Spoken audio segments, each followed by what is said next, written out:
দর্শক, একাদশ জাতীয় সংসদ নির্বাচনের উত্তাপ ছড়িয়ে পড়েছে সারা দেশে। এবারের নির্বাচনের অন্যতম আলোচিত এবং গুরুত্বপূর্ণ আসনগুলোর মধ্যে একটি হলো ঢাকা-৯, মুগদা, সবুজবাগ, খিলগাঁয়ের আংশিক অংশ নিয়ে। এই আসনে মূল প্রতিদ্বন্দ্বিতা কেমন হবে তা নিয়ে চলছে নানা জল্পনা কল্পনা। বিশেষ করে ডাক্তার তাসনিম জারা এবং জামায়াতে ইসলামের প্রার্থী কবির আহমেদের প্রার্থিতা ঘোষণার পর রাজনৈতিক দৃশ্যপট আরও জমে উঠছে। আজকের ভিডিওতে আমরা এই দুই প্রার্থীর শিক্ষাগত যোগ্যতা, জনপ্রিয়তা এবং ঢাকা-৯ আসনে বিএনপির সম্ভাব্য অবস্থান নিয়ে বিস্তারিত আলোচনা করব।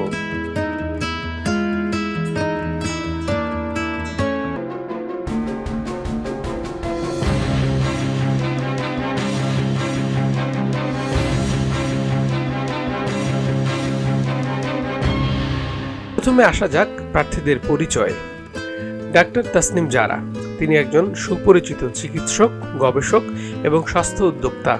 অক্সফোর্ড ও কেমব্রিজ বিশ্ববিদ্যালয়ের মতো বিশ্বখ্যাত প্রতিষ্ঠানে তার শিক্ষাগত ও পেশাগত ব্যাকগ্রাউন্ড অত্যন্ত সমৃদ্ধ। কোভিড মহামারীর সময় স্বাস্থ্য বিষয়ক সচেতনতামূলক ভিডিওর মাধ্যমে তিনি ব্যাপক জনপ্রিয়তা অর্জন করেন। তিনি সম্প্রতি জাতীয় নাগরিক পার্টির ব্যানারে রাজনীতিতে নাম লিখিয়েছেন জ্যেষ্ঠ যুগ্ম সদস্য সচিব হিসেবে এবং ঢাকা-৯ আসন থেকে নির্বাচন করছেন।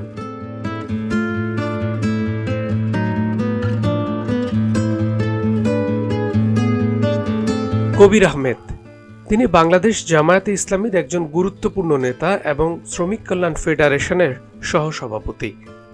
এই আসন থেকে দলটির মনোনীত প্রার্থী। রাজনৈতিক ক্যারিয়ারে তিনি বিভিন্ন সময়ে দলের গুরুত্বপূর্ণ আরও কয়েকটি পদে দায়িত্ব পালন করেছেন। তিনি ঢাকা মহানগর দক্ষিণ জামায়াতের সহকারী সেক্রেটারি জেনারেল।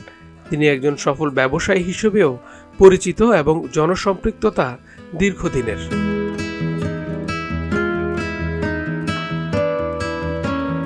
শিক্ষাগত যোগ্যতার দিক থেকে ডাক্তার তাসনিম জারা স্পষ্টতই এগিয়ে আছেন। আন্তর্জাতিক মানের বিশ্ববিদ্যালয়ে পড়াশোনা এবং কেমব্রিজ ইউনিভার্সিটি হসপিটালে বিশেষজ্ঞ চিকিৎসক হিসেবে তার পেশাগত জীবন তাকে এক ব্যতিক্রমী পরিচিতি দিয়েছে। তার ক্লিনিক্যাল সুপারভাইজার হিসেবে শিক্ষাগত অভিজ্ঞতাও রয়েছে। অন্যদিকে কবির আহমেদ একজন সফল ব্যবসায়ী এবং শ্রমিক নেতা, এমনকি রাজনৈতিক নেতা। তার শিক্ষাগত যোগ্যতা দিয়ে বিস্তারিত তথ্য সেভাবে গণমাধ্যমে আলোচিত না হলেও তার মূল শক্তি হল মাঠের রাজনীতিতে দীর্ঘদিনের অভিজ্ঞতা এবং জামায়াতের সুসংগঠিত সাংগঠনিক ভিত্তি। সম্প্রতি তার মোটরসাইকেল শোভাযাত্রায় তাকে নতুন করে পরিচিতি এনে দিয়েছে। যারা আন্তর্জাতিক মানের শিক্ষাপীঠের জ্ঞান এবং পেশাগত দক্ষতাকে পুঁজি করছেন, আর কবির আহমেদ নির্ভর করছেন স্থানীয় জনসম্পৃক্ততা ও রাজনৈতিক সংগঠনের উপর।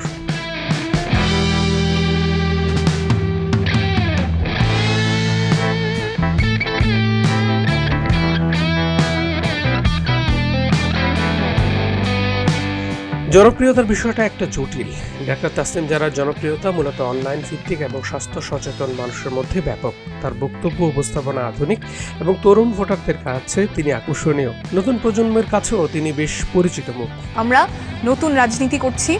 আগের মতো রাজনীতি বাংলাদেশে আর চলবে না। পেশি শক্তি আর অর্থের রাজনীতি চলবে না। নতুন রাজনীতি জনসেবা এবং জবাবদিহিতার রাজনীতি, প্রত্যেকের নাগালে রাজনীতি হবে। আপনি আমি মিলেই এই পরিবর্তনটা করব। আমাদের এই যাত্রায় আপনি যুক্ত হলেই আমরা সফল হতে পারবো। কবির আহমেদের জনপ্রিয়তা স্থানীয় পর্যায়ে, বিশেষ করে ঢাকা-৯ আসনের নির্দিষ্ট কিছু এলাকায় জামায়াতের সমর্থক এবং সাধারণ মানুষের মধ্যে। তিনি দীর্ঘদিন ধরে এই এলাকায় কাজ করে আসছেন। সুতরাং যারা ডিজিটাল মাধ্যমে এগিয়ে, আর কবির আহমেদ মাঠের রাজনীতিতে পুরনো খেলোয়াড়। মন্ত্রী হলে বাংলাদেশে আর কোনো সন্ত্রাস হবে না। সবচেয়ে বড় প্রশ্ন হলো বিএনপি কি করবে। ঢাকা-৯ আসলে বিএনপি এখনো তাদের প্রার্থীর নাম ঘোষণা করেনি।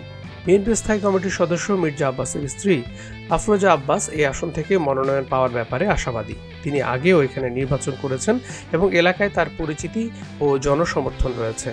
বিএনপি যদি শেষ পর্যন্ত নির্বাচনে আফরোজা আব্বাসকে মনোনয়ন দেয়, তবে লড়াইটি হবে ত্রিমুখী এবং জমজমাট। তবে রাজনৈতিক মহলে গুঞ্জন আছে, বিএনপি যদি এই আসনে তাদের কোনো প্রার্থী না দেয় বা অন্য কোনো কারণে আসনটি ছেড়ে দেয়, তাহলে মূল প্রতিদ্বন্দ্বিতা হবে ডাক্তার তাসনিম জারা এবং কবির আহমেদের মধ্যে। দর্শক, ঢাকা-৯ আসন এবার একটি হাই ভোল্টেজ আসন হতে চলেছে। ডাক্তার তাসনিম জারা ক্লিন ইমেজ এবং আধুনিক চিন্তাভাবনা বনাম কবির আহমেদের সুসংগঠিত রাজনৈতিক শক্তি, এই দুইয়ের মধ্যে কে শেষ হাসি হাসবেন তা নির্ভর করছে অনেকগুলো ফ্যাক্টরির উপর। বিশেষ করে বিএনপির চূড়ান্ত সিদ্ধান্ত এই আসনের ফলাফল নির্ধারণে বড় ভূমিকা রাখবে।